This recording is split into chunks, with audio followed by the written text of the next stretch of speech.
Express 50ಯಲ್ಲಿ ಮೊದಲಿಗೆ ರಾಜಕೀಯದ ಸುದ್ದಿಯನ್ನ ನೋಡ್ತಾ ಹೋಗೋಣ. ಕೇಂದ್ರ ಸರ್ಕಾರದ ಅನುದಾನದ ತಾರತಮ್ಯ ವಿರುದ್ಧ ರಾಜ್ಯ ಕಾಂಗ್ರೆಸ್ ಸಿಡಿದೆದ್ದಿದೆ. ಇಂದು ದೆಹಲಿ ಚಲೋ ನಡೆಸಲಿರುವ ಕಾಂಗ್ರೆಸ್ ನಾಯಕರು ನಾಳೆ ದೆಹಲಿಯಲ್ಲಿ ಕೇಂದ್ರ ಸರ್ಕಾರದ ವಿರುದ್ಧ ಪ್ರತಿಭಟನೆ ನಡೆಸಲಿದ್ದಾರೆ. ಈಗಾಗಲೇ ದೆಹಲಿಗೆ ಡಿಸಿಎಂ ಡಿಕೆಶಿ ತೆರಳಿದ್ದಾರೆ. ಇವತ್ತು ಕಾಂಗ್ರೆಸ್ ನಾಯಕರು ದೆಹಲಿಗೆ ತೆರಳಲಿದ್ದು ನಾಳೆ ಜಂತರ್ ಮಂತರ್ನಲ್ಲಿ ಪ್ರತಿಭಟನೆ ನಡೆಸಲಿದ್ದಾರೆ. ಎಲ್ಲಾ ಶಾಸಕರು, ಸಚಿವರು, ಸಂಸದರು ಬರಬೇಕು ಅಂತ ಸಿಎಂ ಕರೆ ಕೊಟ್ಟಿದ್ದಾರೆ. ಎಲ್ಲಾ ಸಂಸದರು ಬರಬೇಕು ಅಂತ ಸಿಎಂ ಪತ್ರ ಬರೆದಿದ್ದಾರೆ. ಇನ್ನು ಪ್ರತಿಭಟನೆಗೆ ಬಿಜೆಪಿ ಹಾಗೂ ಜೆಡಿಎಸ್ ಪಕ್ಷದ ನಾಯಕರಿಗೂ ಆಹ್ವಾನ ನೀಡಲಾಗಿದೆ. ಈ ಬಗ್ಗೆ ಪ್ರತಿಕ್ರಿಯಿಸಿರುವ ಸಿಎಂ, ಇದು ಬಿಜೆಪಿ ವಿರುದ್ಧದ ಹೋರಾಟವಲ್ಲ, ಇದು ಕರ್ನಾಟಕಕ್ಕೆ ಆಗ್ತಾ ಇರುವ ಅನ್ಯಾಯದ ವಿರುದ್ಧದ ಪ್ರತಿಭಟನೆ ಅಂತ ಹೇಳಿದ್ದಾರೆ. ಇನ್ನು ಕಾಂಗ್ರೆಸ್ನ ನಾಳೆ ದೆಹಲಿ ಚಲೋ ಬಗ್ಗೆ ಬಿಜೆಪಿ ಲೇವಡಿ ಮಾಡಿ ಎಕ್ಸ್ನಲ್ಲಿ ಪೋಸ್ಟ್ ಹಾಕಿದೆ. ಹಸಿ ಸುಳ್ಳುಗಳನ್ನ ಸತ್ಯ ಹರಿಶ್ಚಂದ್ರನ ತಲೆ ಮೇಲೆ ಹೊಡೆದಂತೆ ಹೇಳುವಂತ ವಿಶ್ವವಿಖ್ಯಾತ ಮಜಾವಾದಿ ಸಿದ್ದರಾಮಯ್ಯ ಅಂತ ಹೇಳಿ ಲೇವಡಿ ಮಾಡಿದೆ. ಬುರುಡೆ ರಾಮಯ್ಯ, ಪುಂಗಿರಾಮಯ್ಯ, ಸುಳ್ರಾಮಯ್ಯ ಎಂತೆಲ್ಲ ಲೇವಡಿ ಮಾಡಿ ಎಕ್ಸ್ನಲ್ಲಿ ಪೋಸ್ಟ್ ಮಾಡಿದೆ. ಕಾಂಗ್ರೆಸ್ ದೇಶವನ್ನ ತುಂಡು ಮಾಡಿದೆ, ಇನ್ನಾದ್ರೂ ವಿಭಜನೆಯ ಚಿಂತನೆ ಬಿಡ್ಲಿ ಅಂತ ಸಿಎಂ ಹಾಗೂ ಡಿಸಿಎಂ ಅವರ ಕಾಲನ್ನ ಎಳೆದಿದೆ. ಲೋಕಸಭಾ ಚುನಾವಣೆಗೆ ಭರ್ಜರಿ ಸಿದ್ಧತೆ ನಡೆಸಿರುವ ಕಾಂಗ್ರೆಸ್ ಪಕ್ಷ ಈಗಾಗಲೇ 15 ಕ್ಷೇತ್ರಗಳಿಗೆ ಹೆಸರು ಅಂತಿಮಗೊಳಿಸಿದೆ. ಆದರೆ ಈ ಪೈಕಿ ಕನಿಷ್ಠ 6-7 ಕ್ಷೇತ್ರಗಳಲ್ಲಿ ಇನ್ನೂ ಆಕಾಂಕ್ಷಿಗಳು ತೀವ್ರ ಪೈಪೋಟಿ ನಡೆಸಿದ್ದಾರೆ. ಪಟ್ಟಿಯಲ್ಲಿ ಸ್ಥಾನ ಪಡೆದಿರುವ 4 ಮಂದಿ ಸಚಿವರು ಸ್ಪರ್ಧೆಗೆ ಸಂಪೂರ್ಣ ಹಿಂದೇಟು ಹಾಕ್ತಿದ್ದಾರೆ. ಕುತೂಹಲಕಾರಿ ಸಂಗತಿ ಅಂದ್ರೆ ಇನ್ನು ಕಾಂಗ್ರೆಸ್ ಸೇರದ ಇಬ್ಬರ ಹೆಸರು ಅಂತಿಮ ಪಟ್ಟಿಯಲ್ಲಿದೆ. ಅಧಿಕೃತವಾಗಿ ಕಾಂಗ್ರೆಸ್ ಸೇರಿರದ ಮಾಜಿ ಸಂಸದ ಮುದ್ದಹನುಮೇಗೌಡ, ಬಿಜೆಪಿಯ ರಮೇಶ್ ಕತ್ತಿ ಹಾಗೂ ಜಯಪ್ರಕಾಶ್ ಹೆಗಡೆ ಅವರ ಹೆಸರು ಪಟ್ಟಿಯಲ್ಲಿದೆಯಂತೆ. ಬಿಜೆಪಿಯಲ್ಲಿ ಬುಸುಗುಡ್ತಾ ಇದ್ದ ಮಾಜಿ ಸಚಿವ ವಿ ಸೋಮಣ್ಣ ದೆಹಲಿಯಲ್ಲಿ ಬಿಜೆಪಿ ರಾಷ್ಟ್ರೀಯ ಅಧ್ಯಕ್ಷ ಜೆಪಿ ನಡ್ಡಾ ಅವರನ್ನ ಭೇಟಿ ಮಾಡಿದ್ದಾರೆ. ತುಮಕೂರು ಲೋಕಸಭಾ ಟಿಕೆಟ್ ಬೇಡಿಕೆ ಇಟ್ಟಿರುವಂತಹ ವಿ ಸೋಮಣ್ಣ ಹೈಕಮಾಂಡ್ ನಾಯಕರಿಂದ ಟಿಕೆಟ್ ಕನ್ಫರ್ಮ್ ಮಾಡಿಕೊಂಡು ಚುನಾವಣಾ ಪ್ರಚಾರದ ಕೆಲಸ ಶುರು ಮಾಡೋದಕ್ಕೆ ಮುಂದಾಗಿದ್ದಾರೆ ಅಂತ ಹೇಳಲಾಗ್ತಾ ಇದೆ. ಈ ಮಧ್ಯೆ ಇದೇ 27ನೇ ತಾರೀಕು ನಡೆಯಲಿರುವಂತಹ ರಾಜ್ಯಸಭಾ ಚುನಾವಣೆಗೆ ಪಕ್ಷದ ಅಭ್ಯರ್ಥಿಯಾಗಿ ತಮ್ಮನ್ನು ಆಯ್ಕೆ ಮಾಡಬೇಕು ಅಂತಾನೂ ಮನವಿಯನ್ನ ಮಾಡಿಕೊಂಡಿದ್ದಾರಂತೆ.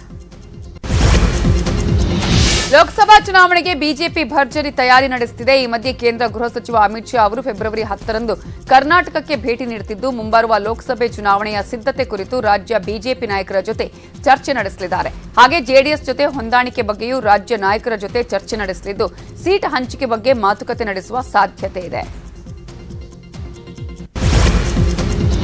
ಚಿಕ್ಕಬಳ್ಳಾಪುರಕ್ಕೆ ನಾನೇ ಲೋಕಸಭಾ ಅಭ್ಯರ್ಥಿ, ಜೆಡಿಎಸ್ ವರಿಷ್ಠರು ಗ್ರೀನ್ ಸಿಗ್ನಲ್ ಕೊಟ್ಟಿದ್ದಾರೆ ಅಂತ ಹೇಳ್ಕೊಂಡಿದ್ದ ಸುಧಾಕರ್ ಹೇಳಿಕೆಗೆ ವಿಜೇಂದ್ರ ತಿರುಗೇಟನ್ನು ಕೊಟ್ಟಿದ್ದಾರೆ. 28 ಕ್ಷೇತ್ರಗಳ ಆಯ್ಕೆ ನಮ್ಮ ಹೈಕಮಾಂಡ್ ಮಾಡುತ್ತೆ, ನಮ್ಮ ವರಿಷ್ಠರೇ ತೀರ್ಮಾನ ಮಾಡ್ತಾರೆ ಅಂತ ಹೇಳಿ ಒತ್ತಿ ವಿಜೇಂದ್ರ ಹೇಳಿದ್ದಾರೆ. ನಾನು ಯಾವುದೇ ಕಾರಣಕ್ಕೂ ಬಿಜೆಪಿಗೆ ಹೋಗೋದಿಲ್ಲ ಅಂತ ಲಕ್ಷ್ಮಣ್ ಸವದಿ ಹೇಳಿದ್ದಾರೆ. ಈಗಾಗಲೇ ಹಿಂದೆಯೂ ಇದೇ ಹೇಳಿಕೆ ಕೊಟ್ಟಿದ್ದ ಸವದಿ ಮತ್ತೊಮ್ಮೆ ಮಾಧ್ಯಮಗಳಿಗೆ ಸ್ಪಷ್ಟನೆ ಕೊಟ್ಟಿದ್ದಾರೆ. ಬೆಳಗಾವಿಯ ಅಥಣಿ ತಾಲೂಕಿನ ಯಕ್ಕಂಚಿ ಗ್ರಾಮದಲ್ಲಿ ಮಾತನಾಡಿದ ಶಾಸಕ ಲಕ್ಷ್ಮಣ್ ಸವದಿ, ನಾನು ಬೀದರ್ ಲೋಕಸಭಾ ಕ್ಷೇತ್ರದಿಂದ ಸ್ಪರ್ಧೆ ಮಾಡ್ತೇನೆ ಅನ್ನುವ ಮಾತುಗಳು ಕೇಳಿ ಬರ್ತಿದೆ. ಇದನ್ನ ನೋಡಿ ಅಚ್ಚರಿಯಾಗಿದೆ. ಎತ್ತಣ ಮಾಮರ, ಎತ್ತಣ ಕೋಗಿಲೆ, ಎತ್ತಣಿಂದೆತ್ತಣ ಸಂಬಂಧವಯ್ಯ, ಎಲ್ಲಿಂದ ಎಲ್ಲಿಗೆ ಸಂಬಂಧ, ಎಲ್ಲವೂ ಸುಳ್ಳು ಸುದ್ದಿ ಅಂತ ಹೇಳಿದ್ದಾರೆ. ಲಕ್ಷ್ಮಣ ಸವದಿ ವಿಚಾರದಲ್ಲಿ ಅಥಣಿಯ ಮಾಜಿ ಶಾಸಕ ಮಹೇಶ್ ಕುಮಟಳ್ಳಿ ವ್ಯಂಗ್ಯವಾಡಿದ್ದಾರೆ. ಯಾವುದೇ ಒಬ್ಬ ವ್ಯಕ್ತಿ ರಾಷ್ಟ್ರೀಯ ಪಕ್ಷಕ್ಕೆ ಅನಿವಾರ್ಯ ಅಲ್ಲ, ಮೊದಲಿಂದ ನಮ್ಮಲ್ಲೇ ಇದ್ರು. ಇದೆಲ್ಲವನ್ನು ಮೀರಿ ಬಿಜೆಪಿಯವರು ಹಿಂದಿನ ಕಹಿ ಘಟನೆಗಳನ್ನೇ ಮರಿಬಹುದು. ತಾಯಿ ಹಾಗೂ ಕಚೇರಿ ಎದುರು ಹೆಣ ಕೂಡ ಹೋಗಲ್ಲ ಎಂಬ ಮಾತುಗಳನ್ನು ಮರೆತು ದೊಡ್ಡ ಮನಸ್ಸು ಮಾಡಿ ಬಿಜೆಪಿಯವರು ಕರೀಬಹುದು ಅಂತ ಹೇಳಿ ಲೇವಡಿ ಮಾಡಿದ್ದಾರೆ.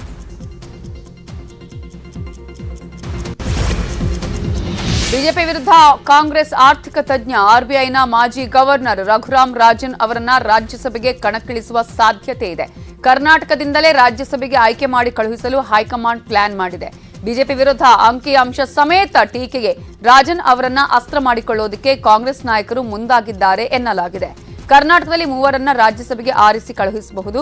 ಮಹಾರಾಷ್ಟ್ರದಿಂದ ಒಬ್ಬರನ್ನ ಮಾತ್ರ ಆಯ್ಕೆ ಮಾಡಬಹುದು. ಮಹಾರಾಷ್ಟ್ರದಿಂದ ಸ್ಥಳೀಯ ನಾಯಕರ ಆಯ್ಕೆಗೆ ಬಿಟ್ಟುಕೊಡುವ ಲೆಕ್ಕಾಚಾರ. ಹಾಗಾಗಿ ಕರ್ನಾಟಕದಿಂದ ಆರಿಸಿ ಕಳುಹಿಸುವ ಪ್ಲಾನ್ ಇದೆ. ಆದರೆ ರಾಜನ್ ಇನ್ನೂ ಕೂಡ ಒಪ್ಪಿಗೆ ಕೊಟ್ಟಿಲ್ಲ ಎನ್ನಲಾಗಿದೆ. ಪುತ್ತಿಲ ಪರಿವಾರ ಕಟ್ಕೊಂಡು ಕರಾವಳಿ ಭಾಗದಲ್ಲಿ ಭಾರೀ ಸಂಚಲನ ಮೂಡಿಸಿರುವಂತಹ ಹಿಂದೂ ಕಾರ್ಯಕರ್ತ ಅರುಣ್ ಕುಮಾರ್ ಪುತ್ತಿಲ ಇದೀಗ ಬಿಜೆಪಿ ಜೊತೆ ಕೈಜೋಡಿಸೋದಕ್ಕೆ ಮುಂದಾಗಿದ್ದಾರೆ. ಆದರೆ ಪುತ್ತೂರಿನಲ್ಲಿ ನಡೆದಂತ ಪುತ್ತಿಲ ಪರಿವಾರ ಸಮಾಲೋಚನಾ ಸಭೆಯಲ್ಲಿ ಬಿಜೆಪಿ ಜೊತೆ ವಿಲೀನಕ್ಕೆ ಹಲವು ಷರತ್ತುಗಳನ್ನು ಹಾಕಿದ್ದಾರೆ.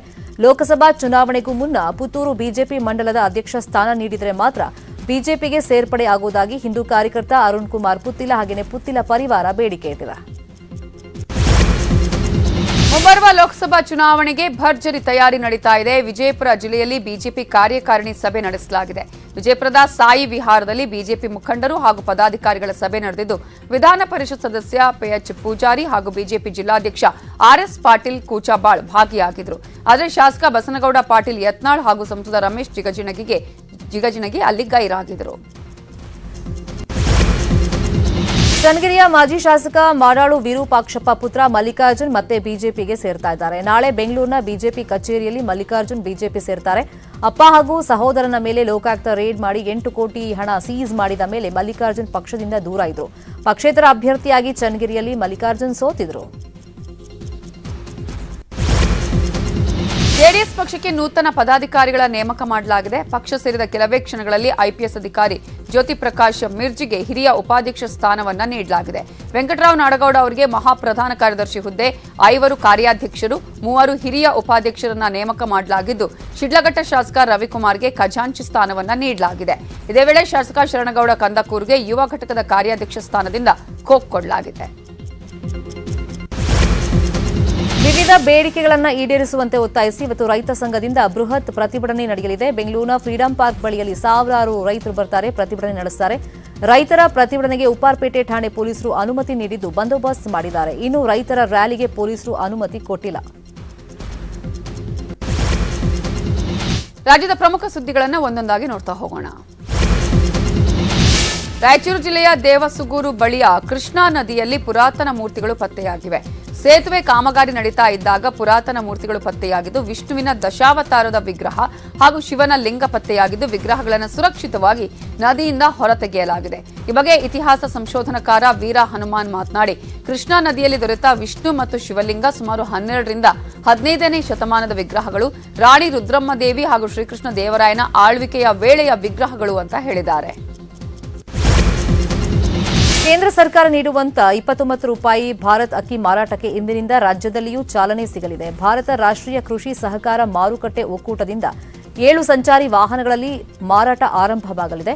ಇವತ್ತು ಸಂಜೆ 4 ಗಂಟೆಗೆ ಭಾರತ್ ಅಕ್ಕಿ ವಾಹನಗಳಿಗೆ ಚಾಲನೆ ನೀಡಲಾಗುತ್ತೆ. ಪ್ರಾಥಮಿಕವಾಗಿ ಇವತ್ತು ಬೆಂಗಳೂರಲ್ಲಿ ಮಾತ್ರ ಸಿಗಲಿದ್ದು, ಇನ್ನೊಂದು ವಾರದಲ್ಲಿ ಇತರೆ ಜಿಲ್ಲೆಗಳಲ್ಲಿ ಲಭ್ಯವಾಗಲಿದೆ. ಗ್ಯಾರಂಟಿ ಯೋಜನೆಗಳ ಮೂಲಕ ಜನರನ್ನ ಸೆಳೀತಾ ಇರೋ ಕಾಂಗ್ರೆಸ್ಗೆ ಟಕ್ಕರ್ ಕೊಡೋದಕ್ಕೆ ಕೇಂದ್ರ ಸರ್ಕಾರ ಪ್ರತಿ 1 ಕೆಜಿ ಅಕ್ಕಿಗೆ ₹29 ದರ ನಿಗದಿಪಡಿಸಿ ದೇಶೀಯ ಚಿಲ್ಲರೆ ಮಾರುಕಟ್ಟೆಯಲ್ಲಿ ಭಾರತ್ ಬ್ರ್ಯಾಂಡ್ ಅಕ್ಕಿ ಮಾರಾಟ ಮಾಡೋದಕ್ಕೆ ಮುಂದಾಗಿದೆ.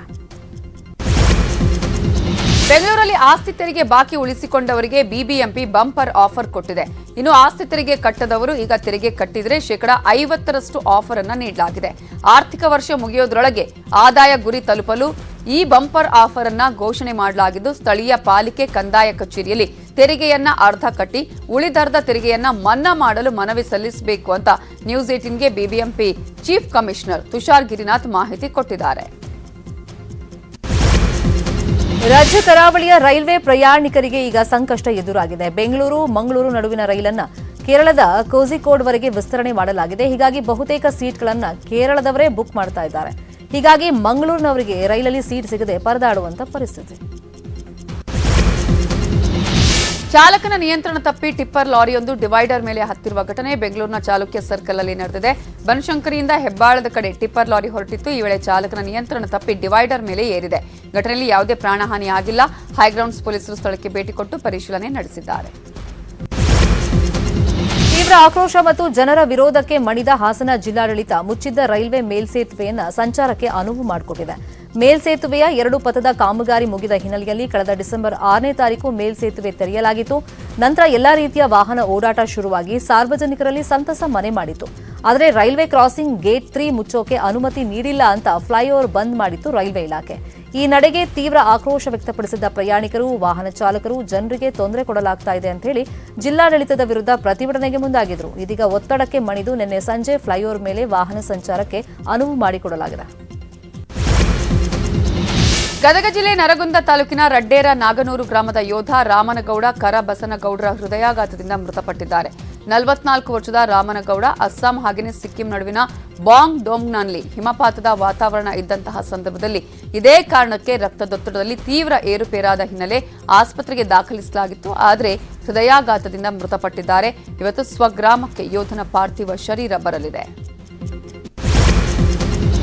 ಕೊಪ್ಪಳ ಜಿಲ್ಲೆಯ ಕುಷ್ಟಗಿ ತಾಲೂಕಿನ ರೈತ ಉತ್ಪಾದಕರ ಸಂಘದ ಗೋದಾಮಿನಲ್ಲಿ ಕಳ್ಳತನ ಆಗಿದೆ. ಗೋದಾಮಿನಲ್ಲಿದ್ದ ಸಿಸಿ ಕ್ಯಾಮೆರಾ ಹಾಗೆಯೇ 109 ಪ್ಯಾಕೆಟ್ ಮೆಕ್ಕೆಜೋಳ ಬೀಜವನ್ನ ಕಳ್ಳರು ಕದ್ಕೊಂಡು ಹೋಗಿದ್ದಾರೆ.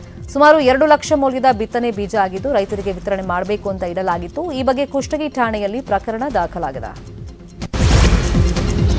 ಕೇರಳದ ನೀಲಾಂಬೂರ್ ಮತ್ತು ನಂಜನಗೂಡಿಗೆ ವಯನಾಡಿನ ಮೂಲಕ ರೈಲು ಸಂಪರ್ಕ ಕಲ್ಪಿಸುವ ನೀಲಾಂಬೂರ್ ನಂಜನಗೂಡು ರೈಲ್ವೆ ಯೋಜನೆಗೆ ವೈಮಾನಿಕ ಸಮೀಕ್ಷೆ ಪೂರ್ಣಗೊಂಡ ಬೆನ್ನಲ್ಲೇ ಪರಿಸರ ಪ್ರೇಮಿಗಳಿಂದ ತೀವ್ರ ವಿರೋಧ ವ್ಯಕ್ತವಾಗ್ತಿದೆ. ಪರಿಸರವಾದಿಗಳು ಬಂಡೀಪುರ ಉಳಿಸಿ ಅನ್ನುವ ಅಭಿಯಾನವನ್ನು ನಡೆಸುತ್ತಿದ್ದಾರೆ. ಯಾವುದೇ ಕಾರಣಕ್ಕೂ ರೈಲು ಮಾರ್ಗಕ್ಕೆ ಅವಕಾಶ ಕೊಡಬಾರದು ಹಾಗೂ ಹೆದ್ದಾರಿಯಲ್ಲಿ ರಾತ್ರಿ ವೇಳೆ ವಾಹನ ಸಂಚಾರ ತೆರವುಗೊಳಿಸಬಾರದು ಅಂತ ಪರಿಸರವಾದಿಗಳು ಆಗ್ರಹ ಮಾಡುತ್ತಿದ್ದಾರೆ. ತುಮಕೂರು ಜನತೆಯ ದಾಹ ತಣಿಸ್ತಾ ಇರುವಂತ ಬುಗುಡನಹಳ್ಳಿ ಕೆರೆ ಬರಿದಾಗ್ತಾ ಇದೆ. ಬೇಸಿಗೆಗೂ ಮುನ್ನವೇ ಜಿಲ್ಲೆಯಲ್ಲಿ ನೀರಿಗಾಗಿ ಜನರು ಪರದಾಡುವಂತ ಪರಿಸ್ಥಿತಿ. ಬುಗುಡನಹಳ್ಳಿ ಕೆರೆಯ ನೀರಿನ ಮಟ್ಟ 316 ಎಂಸಿಎಫ್ಟಿ ಇದ್ದು ಸದ್ಯ 190 ಎಂಸಿಎಫ್ಟಿ ನೀರಷ್ಟೇ ಸಂಗ್ರಹ ಇದೆ. ಬೇಸಿಗೆಗೂ ಮುನ್ನವೇ ಪರಿಸ್ಥಿತಿ ಬಿಗಡಾಯಿಸುವ ಆತಂಕ ಹೆಚ್ಚಾಗ್ತಾ ಇದೆ. ಇನ್ನು ಮಳೆ ಇಲ್ಲದೆ ಕೊಳವೆ ಬಾವಿಗಳು ಬರಿದಾಗ್ತಾ ಇವೆ. ಚಿತ್ರದುರ್ಗ ಜಿಲ್ಲೆಯ ಹಿರಿಯೂರು ತಾಲೂಕಿನ ಭೂತಯ್ಯನಹಟ್ಟಿ ಗ್ರಾಮದ ಜನರು ಕೂಡ ನೀರಿಗಾಗಿ ಪರದಾಡ್ತಿದ್ದಾರೆ. ಬೇಸಿಗೆಗೆ ಮುನ್ನವೇ ಕೊಳವೆ ಬಾವಿ ಈಗಾಗಲೇ ಬತ್ತಿ ಹೋಗಿದೆ. ಜನ ನೀರಿಗಾಗಿ ಪರಿತಪಿಸುತ್ತಿದ್ದಾರೆ. ಪ್ರತಿನಿತ್ಯ ಇಲ್ಲಿನ ಜನರು ಅಕ್ಕಪಕ್ಕದ ಜಮೀನುಗಳಿಂದ ಕುಡಿಯೋದಕ್ಕೆ ನೀರು ತರುತ್ತಿದ್ದಾರೆ. ಈ ವೇಳೆ ತೋಟದ ಮಾಲೀಕರು ಕೂಡ ನೀರು ಬಿಡೋದಕ್ಕೆ ಹಿಂದೇಟು ಹಾಕ್ತಿದ್ದಾರೆ. ಮತ್ತೊಂದು ಕಡೆ ಗ್ರಾಮ ಪಂಚಾಯಿತಿ ಕೊಳವೆ ಬಾವಿ ಕೊರೆಸಲು ಮುಂದಾದ್ರೆ ಇದಕ್ಕೆ ಅರಣ್ಯ ಅಧಿಕಾರಿಗಳು ಅಡ್ಡಿಪಡಿಸುತ್ತಿದ್ದಾರೆ. ಕಾಯ್ದಿಟ್ಟ ಮೀಸಲು ಅರಣ್ಯ ವ್ಯಾಪ್ತಿಯಲ್ಲಿ ಕೊಳವೆ ಬಾವಿ ಕೊರೆಯೋದಕ್ಕೆ ಅವಕಾಶ ನೀಡೋದಿಲ್ಲ ಅಂತ ಹೇಳ್ತಿದ್ದಾರೆ. ಇದರಿಂದ ಭೂತಯ್ಯನಹಟ್ಟಿ ಗ್ರಾಮಸ್ಥರು ಸಚಿವ ಡಿ ಸುಧಾಕರ್ ಹಾಗೆಯೇ ಅರಣ್ಯ ಅಧಿಕಾರಿಗಳ ವಿರುದ್ಧ ತೀವ್ರ ಆಕ್ರೋಶವನ್ನ ವ್ಯಕ್ತಪಡಿಸಿದ್ದಾರೆ.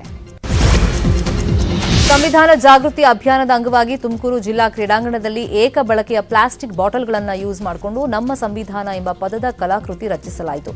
ಈ ವಿಶೇಷ ಆಕೃತಿಯನ್ನ ಕನ್ನಡ ವರ್ಣಮಾಲೆಯಲ್ಲಿ ರಚಿಸೋಕೆ 305 ವಿದ್ಯಾರ್ಥಿಗಳು ಮತ್ತು ಸಮಾಜ ಕಲ್ಯಾಣ ಇಲಾಖೆ ಸಿಬ್ಬಂದಿ ಕೈಜೋಡಿಸಿದರು. ಇವತ್ತು ಸಂಜೆ ಮಾಜಿ ಸಿಎಂ ಕುಮಾರಸ್ವಾಮಿ ಸಿಂಗಾಪುರಕ್ಕೆ ಹೋಗ್ತಿದ್ದಾರೆ. ಕುಟುಂಬ ಸದಸ್ಯರ ಜೊತೆಗೆ ಸಿಂಗಾಪುರಕ್ಕೆ ತೆರಳಿ ಕೆಲವು ದಿನಗಳ ಕಾಲ ರೆಸ್ಟ್ ಮಾಡಲಿದ್ದಾರೆ. ರಾಜಕೀಯ ಜಂಜಾಟವನ್ನ ಬಿಟ್ಟು ಸೀಟ್ ಹಂಚಿಕೆ ನಡುವೆ ಕುಮಾರಸ್ವಾಮಿ ಸಿಂಗಾಪುರದಲ್ಲಿ 4-5 ದಿನ ರೆಸ್ಟ್ ಮಾಡಿ ವಾಪಸ್ ಬರಲಿದ್ದಾರೆ. ಸಮಾನ ಮನಸ್ಕರ ವೇದಿಕೆ ಕರೆ ಕೊಟ್ಟಿದ್ದ ನಾಳಿನ ಮಂಡ್ಯ ಬಂದ್ ಅನ್ನು ವಾಪಸ್ ಪಡ್ಕೊಂಡಿದ್ದಾರೆ. ಫೆಬ್ರವರಿ 9ನೇ ತಾರೀಕು ಹಿಂದೂ ಕಾರ್ಯಕರ್ತರು ಕರೆ ನೀಡಿದ ಬಂದ್ ವಿರೋಧಿಸಿ ಸಮಾನ ಮನಸ್ಕರ ವೇದಿಕೆ ನಾಳೆ ಬಂದ್ಗೆ ಕರೆ ಕೊಟ್ಟಿತ್ತು. ಆದರೆ ಜಿಲ್ಲಾಡಳಿತ ನಡೆಸಿದ ಶಾಂತಿ ಸಭೆ ಯಶಸ್ವಿಯಾಗಿದ್ದು ಸಮಾನ ಮನಸ್ಕರ ವೇದಿಕೆ ಬಂದ್ ವಾಪಸ್ ಪಡ್ಕೊಂಡಿದೆ. ಮಂಡ್ಯ ತಾಲೂಕು ಕೆರಗೋಡು ಗ್ರಾಮದಲ್ಲಿ ಹನುಮಧ್ವಜ ತೆರವು ವಿವಾದಕ್ಕೆ ಸಂಬಂಧಪಟ್ಟಂತೆ ಫೆಬ್ರವರಿ 9ನೇ ತಾರೀಕು ಬಜರಂಗದಳ ಬಂದ್ಗೆ ಕರೆ ಕೊಟ್ಟಿತ್ತು. ಇದನ್ನು ವಿರೋಧಿಸಿ ಸಮಾನ ಮನಸ್ಕರ ವೇದಿಕೆ ಬಂದ್ಗೆ ಕರೆಯನ್ನ ಕೊಟ್ಟಿತ್ತು. ಚಾಲೆಂಜಿಂಗ್ ಸ್ಟಾರ್ ದರ್ಶನ್ ಹುಟ್ಟುಹಬ್ಬ ಹಿನ್ನೆಲೆ ಅಭಿಮಾನಿಯೊಬ್ಬ ಲಿಂಗಸುಗೂರಿನಿಂದ ಬೆಂಗಳೂರಿಗೆ ಪಾದಯಾತ್ರೆಯಲ್ಲಿ ಬರ್ತಿದ್ದಾರೆ. ಅಮರೇಶ್ವರ ಕ್ಷೇತ್ರದಿಂದ ರಾಜರಾಜೇಶ್ವರಿ ನಗರದ ನಟ ದರ್ಶನ್ ನಿವಾಸದವರೆಗೂ ಡಾನ್ಸ್ ಮಾಸ್ಟರ್ ಬದ್ರಿ ಪಾದಯಾತ್ರೆಯನ್ನ ಮಾಡ್ತಿದ್ದಾರೆ. ಪಾದಯಾತ್ರೆ ಯಶಸ್ವಿಯಾಗಲಿ ಅಂತ ಸ್ನೇಹಿತರು ಹಾರೈಸಿದ್ದಾರೆ. ಹರಿಹರದ ವಾಲ್ಮೀಕಿ ಜಾತ್ರೆಗೆ ಈ ಬಾರಿ ನಟ ಕಿಚ್ಚ ಸುದೀಪ್ಗೆ ಆಹ್ವಾನ ಕೊಡ್ತಾ ಇಲ್ಲ. ರಾಜನಹಳ್ಳಿಯ ವಾಲ್ಮೀಕಿ ಮಠದಲ್ಲಿ ಫೆಬ್ರವರಿ 8-9ಕ್ಕೆ ವಾಲ್ಮೀಕಿ ಜಾತ್ರೆ ನಡೆಯಲಿದೆ. 2 ವರ್ಷಗಳ ಹಿಂದೆ ಸುದೀಪ್ ಬಂದಾಗ ಜಾತ್ರೆಯಲ್ಲಿ ಗಲಾಟೆ ಗೊಂದಲ ಆಗಿತ್ತು. ಸುದೀಪ್ ನೋಡೋಕೆ ಮುಗಿಬಿದ್ದ ಜನ ಚೇರ್ಗಳೆಲ್ಲ ಪುಡಿ ಮಾಡಿ ಹಾಕಿದ್ರು. ಪೊಲೀಸರು ಜನರನ್ನ ತಡೆಯೋಕೆ ಸರ್ಕಸ್ ಮಾಡಿದ್ರು. ಕಾನೂನು ಸುವ್ಯವಸ್ಥೆ ಕಾರಣದಿಂದ ಈ ಬಾರಿ ಸುದೀಪ್ ಅವರನ್ನ ಕರೆಸೋದು ಬೇಡ ಅನ್ನೋ ನಿರ್ಧಾರಕ್ಕೆ ಬಂದಿದ್ದಾರೆ ಅಂತ ಹೇಳಲಾಗ್ತಾ ಇದೆ. ಜ್ಞಾನವ್ಯಾಪಿ ಮಾದರಿಯಲ್ಲಿ ಮಂಗಳೂರಿನ ಮಳಲಿ ಮಸೀದಿಯ ಸರ್ವೆಗೆ ವಿಎಚ್ಪಿ ಮತ್ತೊಮ್ಮೆ ಅರ್ಜಿ ಹಾಕಿದೆ. ಮಂಗಳೂರಿನ 3ನೇ ಹೆಚ್ಚುವರಿ ನ್ಯಾಯಾಲಯಕ್ಕೆ ಅರ್ಜಿ ಹಾಕಲಾಗಿದ್ದು ಫೆಬ್ರವರಿ 8ಕ್ಕೆ ಅರ್ಜಿಯ ವಿಚಾರಣೆಯನ್ನ ಮುಂದೂಡಲಾಗಿದೆ. ಉಳಿದಿರುವಂತಹ ಪ್ರಮುಖ ಸುದ್ದಿ ನೋಡೋಣ ಬ್ರೇಕ್ ಆದ್ಮೇಲೆ.